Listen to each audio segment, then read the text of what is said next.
his complaints aren't going to go down, but it's kind of. Right. I've heard complaints. I've heard quite a few people call and complain, when they've been socked with a $450 or $600 bill, for a car being there for a couple days. And, but I've heard also what the police department said. He's consistent.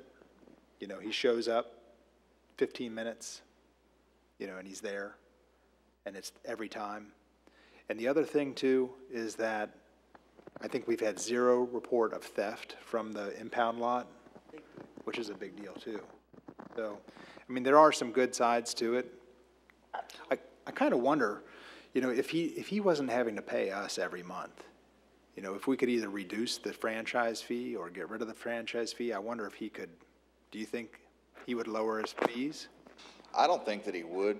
I really honestly think that the money that he's paying us, I think, is under $10,000 a year. And with the very rough numbers, the amount of money that he's making from this contract, it really he's making around, he'll say different, but I'm going to say $500,000 off of this city alone. So I don't think the $10,000 is going to be that big of a deal, but. Is the $10,000 the franchise fee? It's $9,600, I believe. That's not including our administration. So he pays for the privilege of being able to tow all of Erlanger's cars.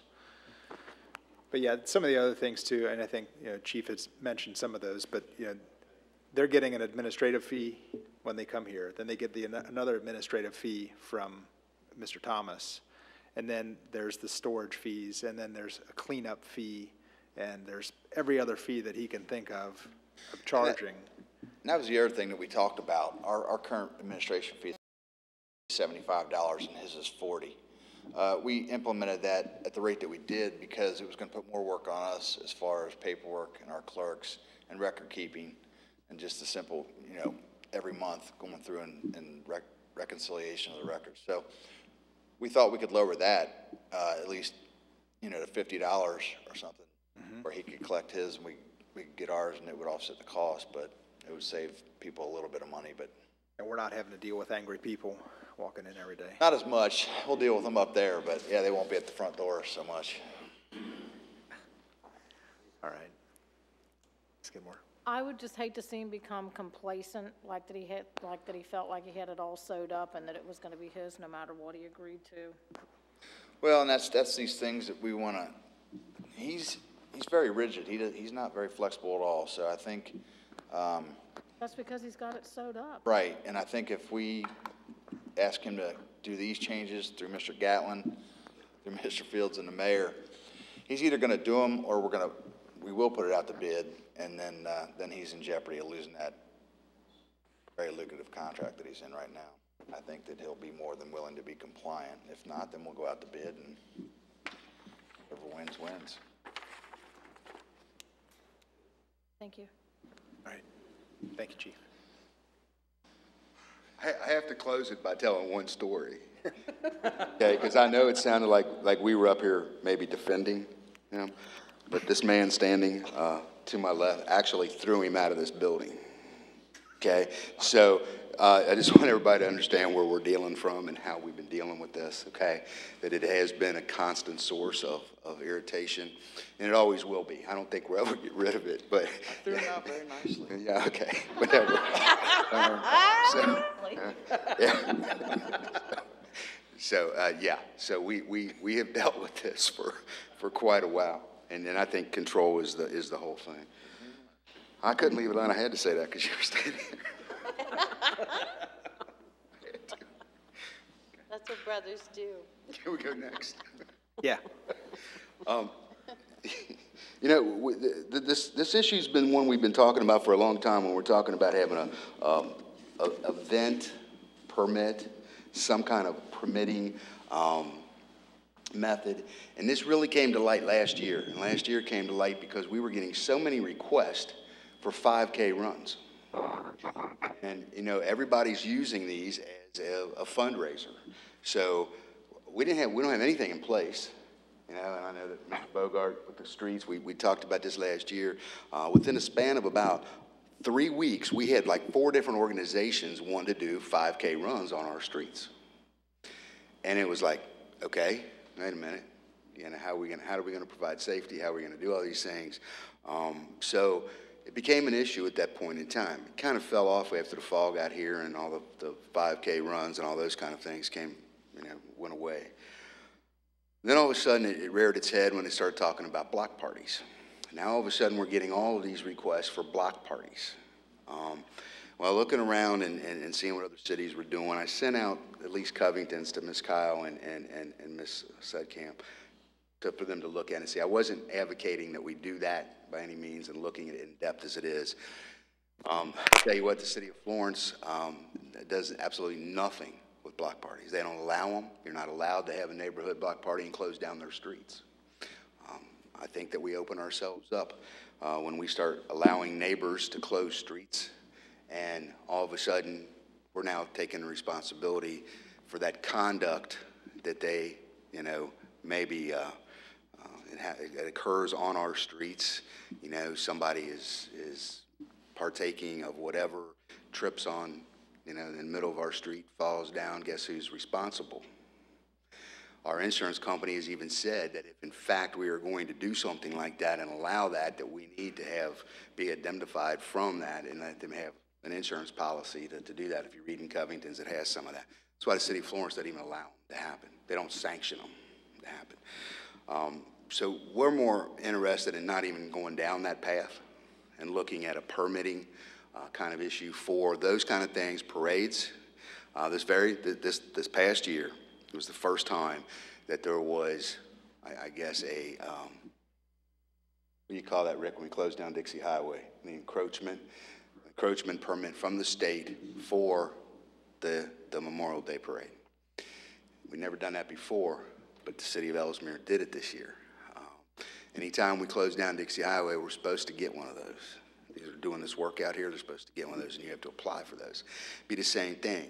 Lloyd has their homecoming parade that starts on Dixie Highway, goes down Graves, does all that. Technically, that's a violation of being on Dixie Highway, so we shouldn't be doing that. So this is an issue that we need to address somehow. I've got Florence's, well, as a matter of fact, how long it's been going on, we have a permit that Missy can bring up here, and I didn't make copies of all this. We'll send it all to everybody electronically. But there is a permit that we actually worked on, I don't know, year and a half ago, over a year ago, that we actually worked on to have this up. And Mike Jansing from the police department, Missy, we got together and came up with this and kind of what it is. So I don't know, and I'm not so sure. Mr. Gatlin and I have talked a little bit about it, but we probably need some kind of ordinance, and Florence's ordinance is in here talking about that permitting thing and how to do some things. But whoever knows, we could get, what was it, 2 months ago we had the KKK up on Dixie Highway standing on the sidewalk. If they're in the middle of one of our city streets, we don't have any of this, what can we do? We're going to get into those kind of things. So we never know what's going to be there. We need to be able to prepare ourselves. And if we have something like this, at least we have some kind of enforcement tool to look at, to go back on. I know Chief Wilson and I have talked about this a lot. The main thing that we're getting is, like I said, we're getting all those requests for those kind of fundraisers that we need to have that. We need to have something in place kind of like this to look at. I don't think it has to be as in-depth as Covington's. We talked about that. Covington's is really in-depth. They have a whole special district for outdoor drinking. They have, if it's an event, Florence is pretty simple. If it's going to have, there's some different things in there, but if it's 125 people or more, you're going to have more 125 people on your private residence. I mean, it's all kind of convoluted too, but it doesn't need to be hard. It just needs to be simple, but we just need to have a process in place. I don't know if the chief wants to add anything on to that. No, other than the parades and the 5Ks and things like that, the other thing that we're trying, like you said, we're getting 3 or 4 or 5 requests for block parties, and it's just not practical. It's kind of a dangerous situation that opens up the city for all kinds of liability. And it really restricts access to various parts of the neighborhood for emergency services in the event that something happens. And of course, they're always on the weekends. So that's typically when things happen. I would not recommend allowing folks to close down streets for their individual block parties. I think once the police department makes that decision, no one should be able to override that decision, ever. Now, in our neighborhood, we started having a progressive party, and that's really a lot of fun. That's really a lot of fun. So maybe people could consider that instead of having the chaos of a block party, somebody getting injured or killed. I can tell you our neighborhood will take a cul-de-sac every summer and have a block party like that. And there's no chaos, there's no one getting killed. But it could happen. It could very well happen. And it could happen in a progressive party as well, right? I mean, Yeah. it's gonna, I think you're referring to Kingsburg. yeah. Yeah. And that is one, and that's the only one that I've known that's gone for years. The thing we have to remember is this: every neighborhood's not like Kingsburg. And if you enact one of these and you allow Kingsburg to have them and everybody else to have them, if we sanction them and say, boom, here it is, every street in this city can have one. Now, maybe every cul-de-sac, we could limit it to cul-de-sacs or dead-end streets or things like that. But I want you to think about all the dead-end streets, and I want you to think about all the cul-de-sacs and where they're at in this city. So if we start putting something in place like that that sanctions these, we've opened it up, because we can't say yes to one and no to another one. Right. Right now, there's not an ordinance one way or another, and sometimes people have block parties and progressive parties, and I mean, I think we're better off not having a law. You know, because if you go ahead and create an ordinance, then you almost start to open the door for people to try to find wiggle room and ways around it, and if people are going to have them, you know, in an orderly fashion, and the city never even knows about it, well, so be it. Unless somebody complains, then that's a different story. I agree with the mayor on that. I don't think we should even make any ordinance at all. We should just, as a group, say, hey, no block parties. If anybody comes up and asks permission, no, we don't give permission for that. And if they go ahead and have it anyway, It's on them. so what, as long as it's not causing a problem? You know, we're not responsible now. Whereas if we say, yes, you can, now we're responsible. Right, and most of that is, like Mr. Myers saying, I think, if I remember correctly, every house in that area agrees that this is going to occur, and there's no one standing out on the street saying, no, I don't want you out here. I think everybody's a willing participant. In the events that we're having the request for, it's a through street where folks live on either side, and in order for them to get from one to the other, they have to take a long detour around, and believe it or not, some people don't know other than one way to get home. As dumb as that sounds, it's 100% true. It happens every day. But it does restrict flow and tempers flare, and it creates a lot of headache and potential danger for everybody else involved. I have a legal question. I just want to make sure I have this right. If we just leave it alone and just, if they have it, we don't know about it. If something happens, the city is not going to be liable, right? It's going to be the people who own it. If they didn't get permission from the city, I don't see Right. how we could. Is that correct? But if a police officer on patrol sees a road closed down, they're not going to allow it to remain closed. So we're not, if we see it and we know about it, which we probably will. I mean, let's face it, they're on all the streets all the time, so they're gonna open the street up, and because inevitably you're gonna have folks drinking in the street, which is illegal. You're gonna have underage drinking. You're going to have you know, any amount of state law violations and city ordinance violations. So they're going to take action. So even though we don't endorse it or condemn it or whatever, we're gonna. No, I understand that. I'm just saying, if something happens to somebody, like they get hurt or something, they can't come after the city. I don't think so, if we don't, as long as, What did you do? I was in your own yard. No, it wasn't. I don't know. I think that's a question for Mr. Yeah, I mean, the city has immunity in a lot of those issues. I mean, realistically, as, you know, Mr. Blankenship can attest, anyone can file suit against anybody. It costs $138. Do we have any real exposure on something like that? No. Do we have more exposure if we sanctioned it? Yes. Okay, no, But okay, it's still a leave it alone. continuum. How liable are we if we let a 5K run use our streets and someone gets hurt? Are we liable? I think when you look at the ordinance that in fact at Florence's, when I was looking at it a little bit earlier, I think there is a thing that when you allow those things to happen, there has to be a waiver signed before that. I think every time we've done the 5K, there's a waiver at the beginning of it that we sign, and that was part of that. But we would require them to have that waiver. We would also require them to have some kind of insurance to indemnify us a little bit on those kind of big events. To be honest, the waivers are only as effective assuming every single person signs it. Just like the issue with closing down the street that you see from KLC's insurance company, every single property owner is going to have to sign that indemnification agreement. So realistically, we know not every runner is going to sign a waiver. They do. When you fill out their thing, there is a waiver. Every runner does. They do sign a waiver. The only every ones single one. that wouldn't, if the people in the parade, they wouldn't sign any waivers.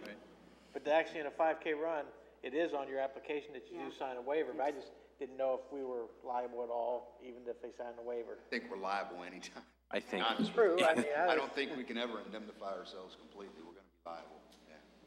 But I don't have no problem with having a permit for a 5K run or a parade at all. You got to look at the cost to us also, because every time one of those occur, we have to have people work it. That's right. You know, so every time that one of those happen, we have to have police officers there to close it down. Public Works is going to be putting traffic control out, and their people are there. We're going to have a squad. The fire department is going to be there and be on standby in case something happens. So, you know, how do we, you know, if we're going to be neighborly, how do we, you know, we got some cost involved, so we have to figure out a way to, you know, make them pay. And if you see it, even Florence even talks about cleaning up after the event. That if in fact they haven't cleaned up afterward, that within 5 days of when the event was over, if everything's not gone and back to the way it was, they charge people for, you know, cleanup for their public works and things. I mean, there's all kind of stuff you can put in there. It's my whole point. Get that done. Sounds good. Is there, maybe Rick would know this better than anyone, but is there a course that we could set up that we wouldn't have to shut down streets? I doubt it. I don't think there's one. We looked at that last year when we were talking about that and trying to set, and they say, okay, if you're going to have a 5K run in our city, it's going to be this route. And as a matter of fact, we looked at the library route, the route that we use for our events all the time, and just saying, just put everybody there, because we know the route, it's laid out. You know, we got the traffic control down pretty well to do. I know Rick and I looked at this a lot, and there was not a place that we could figure out where we wouldn't have to shut down a street to do it. Silver Lake did their, I don't know if it was a triathlon that they did. It's the run, bike, swim. And when they first proposed that to us, they wanted to go all the way out Dalwick Drive, come down Mineola, come all the way down Donaldson Road. Yeah, all the way back across, back across Crescent. And they wanted to do this for, I think, 2 laps to get there, or 2 or 3 laps to get it in. And we just went, well, no, we can't. How are we going to shut down Donaldson Road? You know, we can't do that. Dalwick, it was just so, you know, we finally made them turn around. I can't remember where we made them turn around to do it. The trailer park, we done Mount Dalwick and back, and they had to do that 5 or 6 times to get their distance in.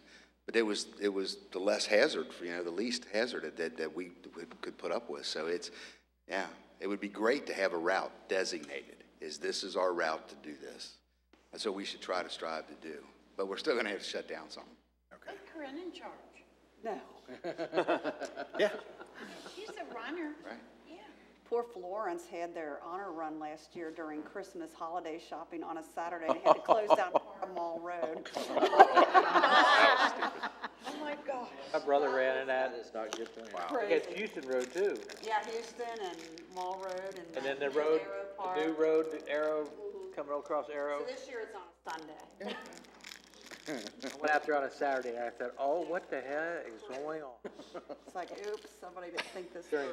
One of the other things that just came up at one of these runs, it was, I can't remember who was sponsoring it, but it was just a month or so ago, was one of our citizens got aggravated because one of the streets was shut down, and she questioned whether or not it was appropriate for us to pay 3 police officers 2 hours overtime for a private 5K run, or I think it was a 5K run, whatever it was. And of course, they went through the proper procedures, but it's just one of those things that they did question, that we paid 2 or 3 officers to stand there for 2 hours making their overtime rate to block streets off for this, Saturday morning. Okay, and that was probably the Baptist church run they just recently had too. Yeah, that's what it was. I mean, come on, I mean. Yeah, she called, Submission work, for crying out loud. I mean, if Called, it's going complained, to a good cause, fine, it's going in your pocket, it's different. I know. That's That's why we quit our run. There's already 2 5K runs in Erlanger in the summers, right? There's ours, and then there's the Hucker. Baptist church, ours, the Hucker run. Yeah, that's 3. And Okay. does Silver Lake still do a run in Yeah. Erlanger? Okay, so there's. So that, you I can't think- look at a calendar without a 5K run being somewhere, so really, I'd say just don't do anymore. Just say they're full, that's it. I think we've actually made the decision this year not to do ours, but the library is going to do it without us. Yeah. So, the Baptist church was a new one last year. We actually had somebody that owned a daycare that wanted to do it as a fundraiser for some person that was, utilizing their services, that something's wrong with their child and they wanted to use it for that. So, I mean, it's not only, organizations. I know. Like be it a church organization, or be it the library or whoever, or Silver Lake, that's the business that do that thing. We're having those kind of requests, which really. Like Kathy, when we did ours, we never really made money. Didn't we just break even? Yeah, we paid We our always bills. just broke even, and there's Yes, so we had many of some them. very little. People aren't gonna make money off of them. Yeah. Because there's just too many. Well, and I'm not so sure, because there's a lot of other people that are making money off of these. We never did, but I'm just saying there are people that are. Yeah, but these ones that are just, I wanna do a 5K run here, and if you don't have a couple hundred people showing up, it's not gonna make money. So, no. Yes, we can go forward doing some kind of permit, I would go ahead and look at it. look at it and present it to you and have something to show you. I'll send everybody what we've got here I'm for electronically. Block parties, though. Huh? Block parties are no. We'll send them to the Lions Park.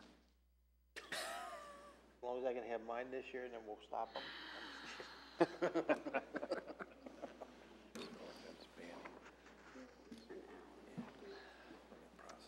Yeah. All right, next up, we've got the codes, building, and zoning. Mr. Dunhoff? Yes, the rezoning of the CVS development up here on Dixie Highway. David, did you want to talk to them about that, what we're doing? On Gimpalong. Thank you. Missy, if you could pull that up there. I've got 2 small issues here. Here, if you all heard about the CVS thing, this is their site plan. It's not the finished site plan by any means. However, if you look at the area up there on the right-hand side that's surrounded by the red, that is currently in the R1F zone. It's property that they had to purchase from the church, from the Methodist Church.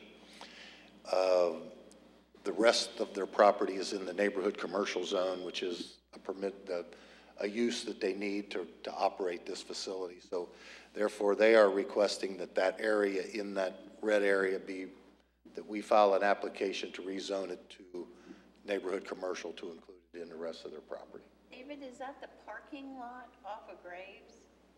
No, that's. Graves is over here on the left. That's the little spot behind. That's Commonwealth. Is it the parking lot? No? of the church? Yeah, Yeah, it's only nine parking spots.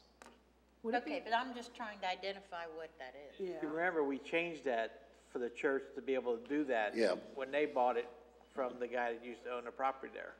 You're And now we right. want to change it back Okay, because yeah, they you're need it right. for. Now, they need to change it back, so Is that for their drive-through maybe? that's their drive-through coming into their drive-through pharmacy. Oh, okay. Exit on Graves, or?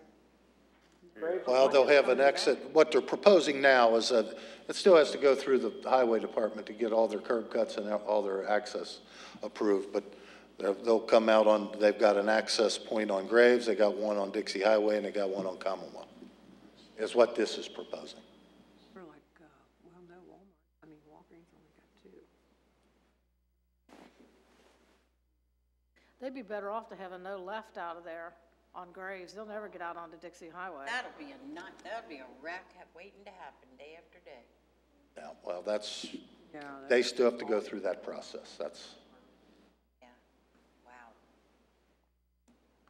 Yeah, do we still have that where you can turn left off of Graves? We do, don't we? When you're coming? Yes. Yeah, and that is a bad spot there. When school gets out in the afternoon, you've got 2 schools, the Erlanger schools and St. Henry's grade school.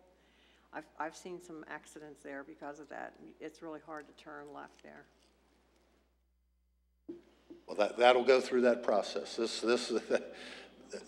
isn't for that part of it at this particular point. I was just looking at your arrows. I understand what you're talking about, but I was looking at your arrows going on around the building and coming out on Graves.